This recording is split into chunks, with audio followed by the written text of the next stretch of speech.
За эхэлчихв.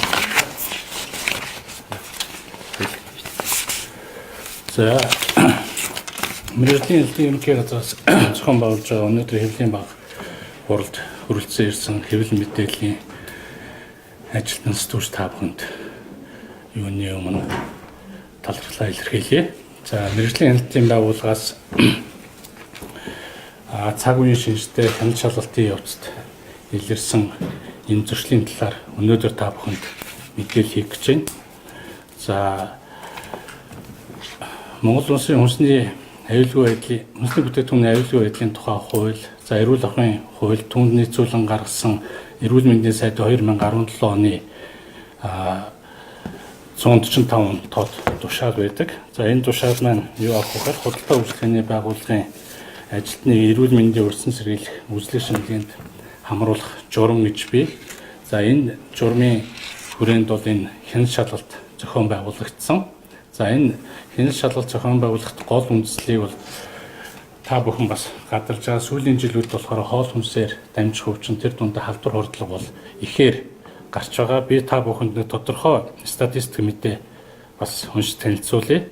За халдвар өвчин судлалын үндэсний төвөөс ирүүлсэн хоол хүнснээс шалтгаалсан хордлого халдварын дэгдэлтийн мэдээллээс үзэхэд 2014-өөс 18 оны эхний 9 сарын байдлаар нийт 53 тохиолдол бүртгэгдсэн. За үүнд нь 1984 хүн өртснөөс 19 тохиолдолд нь хүүхдийн байгууллагад бүртгэгдсэн байна.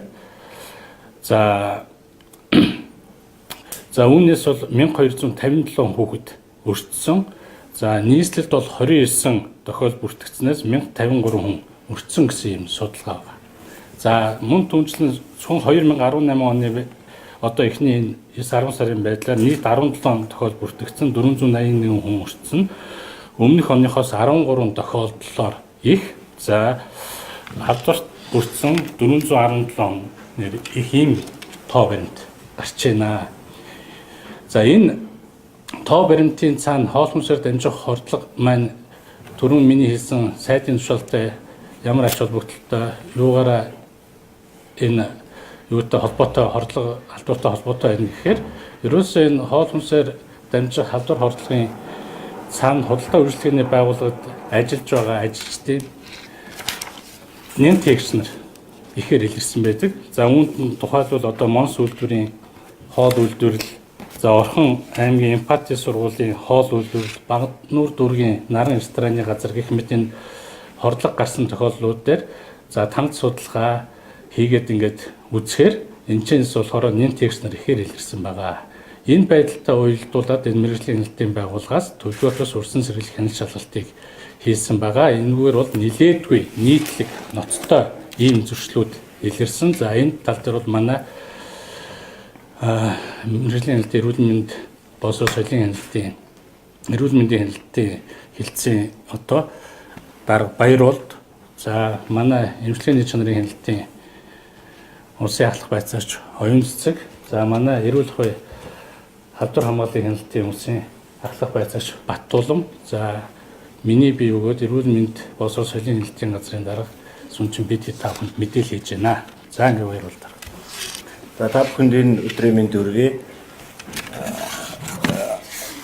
хүргэе. За юуны өмнө бид нэр энэ хяналт шалгалтаар хийсэн мэдээллийг мэдээлэхээс өмнө бас эрүүл мэндийн сайдын 145 дугаар тушаалаар яг ямар асуудал харилцааг зохицуулсан юм бэ гэдэг талаар бол мэдээлэл өгөх нь зүйтэй байхаа гэж бодож байна. За Монгол Улсын эрүүл мэндийн сайдын 2017 оны 145 дугаар тушаалаар энэ худалдаа үйлчлэгээний байгууллагуудын ажилтныг эрүүл мэндийн өрсөн сэргийлэх үзлэг шинжилгээнд хамруулах журам батлагдсан байдаг.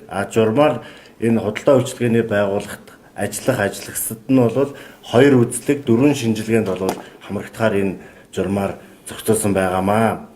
За үүнд бол сүрээгийн болон арсны эмчийн үзлэг, за флюорограф, хамар залгуур, арчтас, нян тэгч, цагаан орхоо илрүүлэх ийм шинжилгээнүүдийг бол хийгддэг байгаа. Тэгэхээр энэ шинжилгээг ямар хүмүүст, хаана ажилладаг хүмүүст хийдэг юм бэ гэдэг нь бол мөн чухал байгаа. Энд бол хүнсний түүхийд бүтээгдэхүүнийг боловсруулдаг, үйлдвэрт ажилладаг ажлагчдад мөн үйлдвэрлэдэг, тээвэрлэдэг тийм үү? Худалдаалдаг, амун түүгээр үйлчлдэг хүмүүс бол энэ шинжилгээнд хамрагддаг. Амун бүх шатны энэ хүнсний сүлжээнд оролцогчдод бол энэ үзлэг шинжилгээнд хамрагддаг байгаа. Мөн ус хангагч байгууллагууд, за мөн ус ариутгагч, ус түгээх машины жолооч хамрагддаг. За мөн сургуулийн өмнөх боловсролын байгууллагын багш, хүүхд харах үйлчилгээ эрхлэгч, хүүхдийн туслан асрамж халамжийн газрын багш, за ерөнхий боловсролын сургуулийн 1-ээс 5 дугаар ангийн багш, за өдөр өнжүүлэх бүлэг дотор байрны багш нар бол хамрагддаг байгаа. Мөн дээр нь бол энэ өсчин, гоо сайханч, бассейн сауны багш, дасгалжуулагч, аврагч, за зочид дуудлын үйлчлэгч, сауны газрын илэргийн ажилтан, эмийн үйлдвэрийн технологийн үйл ажиллагаанд оролцогч, эм хангамжийн байгууллагуудын эм эмнэлгийн хэрэгсэлтэй харьцаж ажилладаг ажиллагчид, гал тэрэг, нисэх онгоцны үйлчлэг зэргийн хүмүүс бол энэ эрүүл мэндийн үзлэг шинжилгээнд бол хамрагддаг байгаа. За энэ үзлэг шинжилгээг эрүүл мэндийн сайдын тушаалаар хийх газруудыг бол тогтоож өгсөн байдаг. Энэ байгууллагуудад нийслэл дүүргийн эрүүл мэндийн төв, за аймгийн нэгдсэн эмнэлэгт бол энэ үзлэг шинжилгээ хийгддэг байгаа. За мэргэжлийн хяналтын байгууллагаас хийгдсэн урьдчилан сэргийлэх хяналт шалгалтаар бол нэлээдгүй зөрчил дутагдал илэрснээр бид нар бол бас энэ хэвлэл мэдээллийн хэрэгслээр хүнстэй худалдаа үйлчилгээнд ажиллагчид, дээр нь энэ ажил олгогчид тийм үү, мөн эрүүл мэндийн байгууллаганд бас энийг дуулахын зүйтэй, иргэдэд бас дуулахын зүйтэй гэдэг учраас энэ хэвлэл мэдээллийн хурлыг хийж байгаа. За тэгэхээр энэ урьдчилан сэргийлэх үйлчлэгээр бол дараах зөрчил дутагдлууд илэрсэн байгаа. За зөрчил дутагдлыг ангилж авч үзвэл зөвшөөрөгдсөн эмнэлгүүд дээр ямар зөрчил байгаа даа. За зөвшөөрөгдөөгүй газруудад бас хийгдэж байгаа асуудал гэсэн ийм хоёр чиглэлээр байна. За зөвшөөрөгдсөн эмнэлгүүдийн хувьд бол энэ эрүүл мэндийн урьдчилан сэргийлэх үзлэг шинжилгээний чанар дээр бол маш онцгой анхаарч бид нар бол хяналт шалгалтыг хийсэн байгаа. За зөвшөөрлгүй хийж байгаа байгууллагуудын хувьд бол энэ эрүүл мэндийн сайдын тушаалыг зөрчөөд хийх ёсгүй шинжилгээг хийж яана гэсэн ийм зөрчил гарч ирсэн. Тухайлбал энэ хөдөлмөр нийгмийн хамгааллын яамны харьяа, сэргээн засалт хөгжлийн үндэсний төв, халдвар төвчин судлалын үндэсний төв, илбэрэлт хүслэн лаборатори, хулангийн хараа хувьцаат компани, Централ лаборатори, Баянзүрх нэгдсэн эмнэлэг, Чингэлтэй дүүргийн өнөр үжин лаборатори, Гойволтой аймгийн цогц гэх мэт лабораториуд бол энэ зөвшөөрлгүйгээр энэ шинжилгээг хийж эрүүл мэндийн дэвтрийг энэ худалдаа үйлчилгээ эрхлэгчид олгосон ийм зөрчил илэрсэн байна. Хоёрдугаар зөвшөөрлгүй хаяг байршилд байхгүй аймаг нийслэлийн эрүүл мэндийн газрын судалгаанд байхгүй ийм эрүүл мэндийн байгууллагууд, зөвшөөрлгүй байгууллагууд энэ эрүүл мэндийн дэвтэр дээр үзлэг шинжилгээ хийж тараасан ийм зөрчил гарсан байгаа. Тухайлбал энэ нийслэлийн бомбод ТЭ лабораториуд бол энэ шинжилгээнийг хийж бол тараасан ийм зөрчил дутагдал гарсан байгаа. За зөвшөөрлөлтөө эмнэлгүүд болон энэ шинжилгээ хийсэн байгууллагуудад бол дараах зөрчлүүд гарч ирж байгаа. Тухайлбал энэ дүүргийн эрүүл мэндийн төвд одоо сүрьеэг илрүүлэх флюорографийн аппаратгүйгээр энэ сүрьегийн үзлэг бол дүгнэлт гаргаж эрүүл мэндийн дэвтэр дээр бөглөсөн хүмүүсийг бол үзлэг хийгээд эрүүл гэж дүгнсэн ийм зөрчлүүд бол гарсан байгаа. Энэ дээр Сүхбаатар, Баянзүрх, Багнуур, Сонгон хайрхан дүүргүүдийн эрүүл мэндийн нэгдэл 6-аас эрүүл мэндийн төвд 6 сараас 1 жил хүртэл хугацаанд энэ аппаратгүй байх хугацаанд маш олон дэвтэр дээр үзлэг хийж дүгнсэн ийм зөрчил гарсан байгаа. За бүх эмнэлгүүдэд арсны эмчийн үзлэг хийхээр бол энэ тушаалаар заагдсан байтал дох бэлгийн замын халдвар төвчний шинжилгээг авч дүгнэлт гаргасан ийм зөрчил илэрсэн байна.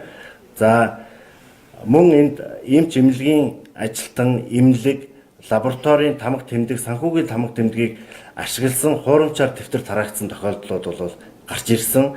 Энэ дээр бид нар авч үзэхэд бол халдвар төвчин судлалын төвийн эмч мэрэгчлэлтний тамга, санхүүгийн тамга тэмдгийг бол ашигласан хуурамч эрүүл мэндийн үзлэг шинжилгээний дэвтэр гарч ирсэн. За мөн Бомбод түрүүний хэлдэг Т лабораториуд бол бас энэ хуурамч байж болцсохгүй юм тэмдэгтрүүд бол гарч ирсэн байгаа. Үүний дагуу мэрэгжлийн хяналтын байгууллагаас цагдаа тагнуул холбогдох хуулийн байгууллагуудад бас асуудлуудыг шалгаж эзэн холбогчдыг тодорхойлох бол арга хэмжээ авч ажиллаж байна. За эрүүл мэндийн байгууллагууд дээр зөвшөөрлөгдсөн эрүүл мэндийн байгууллагууд дээр бас мөн энэ үзлэг шинжилгээ хийхгүйгээр хүмүүсийн эрүүл мэндийн дэвтэр дээр бүглэлт хийдэг тийм үү? Дүгнэлт үзлэгээ бичдэг ийм зөрчил дутагдал илэрсэн. Энэ дээр тухайлбал бид нэр хордлого халдвар гарсан голомтонд ажиллаж байгаад Өмнө Говь аймаг, Орхон аймгийн бүсийн онцлогын эмчилгээний төвийн лабораториуд энэ үзлэг онцлог хийхгүйгээр энэ дэвтэр бүгсэн зөрчил гарсан байгаа.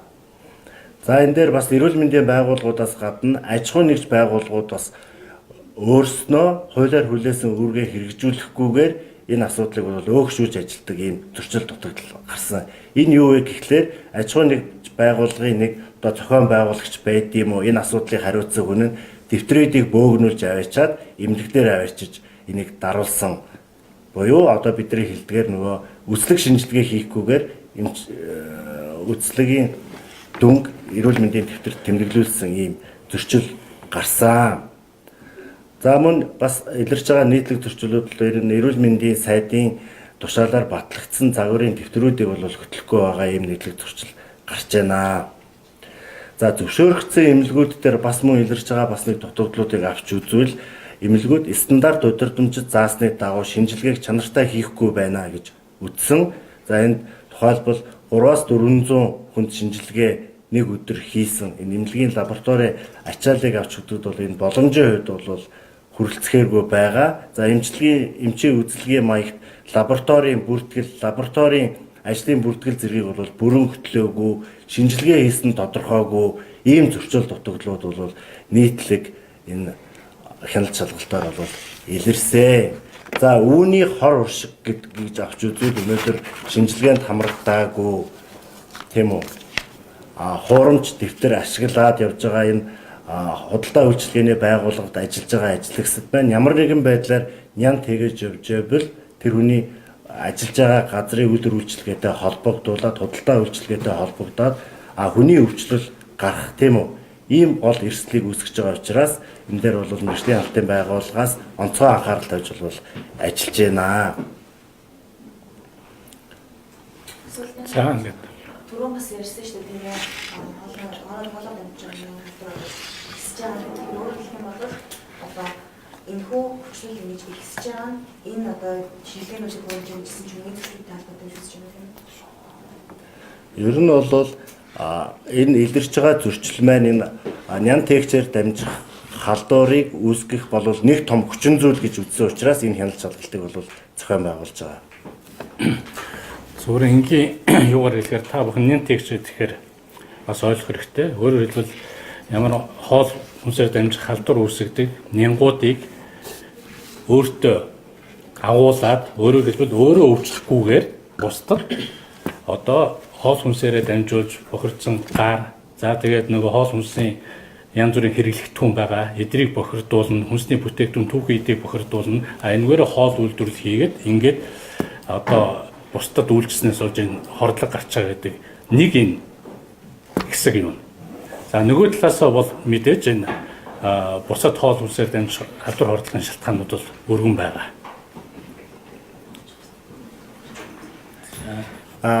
Тэгээ бас үүнтэй холбогдуулаад аж ахуйн нэгж байгууллага иргэдэд бид нар бас дараах зөвлөмжийг өгөх нь бол зүйтэй байхаа гэж бодож байна. Альва хүн бол энэ худалдаа үйлчилгээний байгууллагын ажилд шинээр орохдоо эсвэл ажиллаж байх хугацаанд бол энэ зөвшөөрөгдсөн эрүүл мэндийн байгууллагад заагдсан хугацаанд үзлэг шинжилгээнд тогтмол орж иргэнийхээ хуулиар хүлээсэн үүргээ биелүүлэх хэрэгтэй байна гэдгийг хэлмээр байна. Хоёрдугаар аж ахуйн нэгж байгууллагууд нь бол энэ ажиллагчдаа энэ эрүүл мэндийн урьдчилан сэргийлэх үзлэг шинжилгээнд тогтоосон хугацаанд бүрэн хамруулад мөн эрүүл хүнийг одоо үзлэг шинжилгээнд хамрагдсан энэ нь бол тухайн үзлэгээр бас эрүүл нь нотлогдсон тухайн үзлэгийн хүрээнд нотлогдсон хүмүүсийг бол авч ажилуулж явах нь зүйтэй гэсэн юм зөвлөмжийг өгч байна. За мөн бид нар бол энэ асуудлуудын хүрээнд эрүүл мэндийн байгууллагуудаа энэ нян судлалын лабораторийн чадамжуудыг дээшлүүлэх чиглэлээр бол зөвлөмжийг өгч ажиллана. За хариуцлагын хувьд бол энэ иргэн ажилд олгогч ажиллаж байгаа хүн бол өөрснөө бол хуулиар хүрээсэн үүрэгтэй мөн эрүүл мэндийн байгууллагууд ч гэсэндээ үнэн зөв бодиттой шинжилгээ хийх үүрэгтэй байдаг. За хамгийн түрүүнд бол хэлэхэд бол эмчийн ёс зүйн асуудал бол энэ дээр яригдана. Тэгэхээр бид нар энэ бүх заалт маань зөрчлийн тухай хуулиар хэрэг үүсгэх бол ийм нөхцөл бол үүсдэг. Тэгэхээр энэ дээр ямар хариуцлага тооцож ажиллах вэ гэвэл мэдээж зөрчлийг арилгуулна. За үүссэн хохирлыг бол тооцож нөхөн төлөвлөх арга хэмжээ авна. За энэ хууль бусаар олсон орлогыг хураах арга хэмжээ авна. Аж ахуй нэгжид байгууллагад бол 3 сая төгрөгийн торгуул, за иргэн хүн болвол 300 мянган төгрөгийн торгуулыг бол шийдэх ногтохоор бол хуулинд заагдсан байгаа. Өөрөөр хэлбэл энэ юм дээр хариуцлагын санкц төрийн хэн шалгалтын тухай хууль, зөрчил шалган шийдвэрлэх тухай хуулийн дагуу үйл ажиллагааг авч хэрэгжүүлж байгаа. Зарим тохиолдолд зөрчлийн хэрэг үүсгэж явна. Зарим тохиолдолд зөрчлийн хэлбэржүүлсэн журмаар сая манай баяр удаарын хэлснээр торгуул шийдвэрийн арга хэмжээ ингээд хийгдэж явна. За түрүүн ярьсан өнөөдөр өөрөөр хэлбэл яах вэ гэхээр энэ хуурамч тамга тэмдэг байж болзошгүй, хуурамч гарын үсгээр энэ үйл ажиллагааг явуулсан байж болзошгүй. Энэ тохиолдлуудыг бол манай мэргэжлийн хяналтын байгууллага бол өөрөө мөрдөх гүйцэтгэх үйл ажиллагаа явуулах ийм эрхгүй байгууллага учраас холбогдох хууль хяналтын байгууллагад нь энэ талаар шилжүүлж ажиллаж байгаа юмнууд байна.